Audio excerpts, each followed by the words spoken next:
This is LBC News. New leasehold flats are set to be banned under government plans to give homeowners greater control over their properties. Under the current system, third-party landlords can own a building's lease and therefore make decisions on behalf of homeowners. Ministers say they want to make common land the default tenure, meaning an end to fees like ground rent. Let's speak live to Harry Scoffin, who's a housing campaigner and founder of the grassroots campaign Free Leaseholders. Good afternoon to you. Hi there. Thanks for covering the story. Not at all. It's being discussed right now at the Housing and Local Government Questions in the Commons. What do you make of these plans? I think high on spin, but little on delivery. So we're on a sort of merry-go-round of leasehold and commonhold reform. Successive governments have promised to get rid of leasehold, and then they don't. You obviously remember Michael Gove famously wanting to tear the whole thing down. That didn't happen. 1995...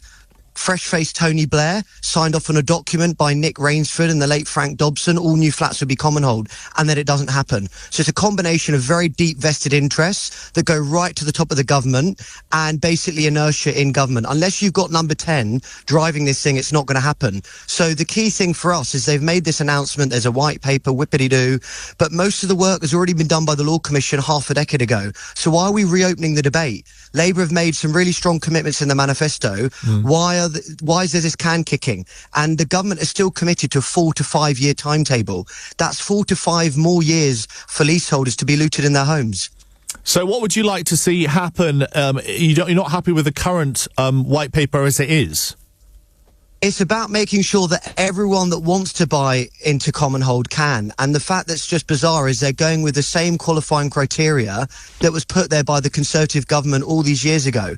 So if we are going to have delays, let's actually make sure that everyone that's trapped in this system can actually cheaply and accessibly access Commonhold, because that's been the history of leasehold reform, is that they bring in laws that are full of so many loopholes and really exclusionary qualifying criteria that most normal people can never actually get hold of the freehold. And this will not count for existing leaseholds? The main focus was on new, and that's the real concern, that is it just propping up the new builds property market? And we've got a huge collapse of confidence, consumer confidence in the flats market at the moment. So Zoopla last week found that the gap between house and flat prices is its widest in 30 years. So we need a crisis response from the government, and saying that they're going to get this all done by the end of the Parliament, 4 to 5 more years, doesn't feel like a crisis response.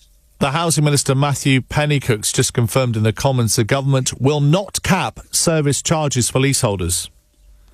That, on this occasion, he's right, because actually if you cap service charges, what happens is that when buildings do need to be maintained, they're going to fall to rack and ruin.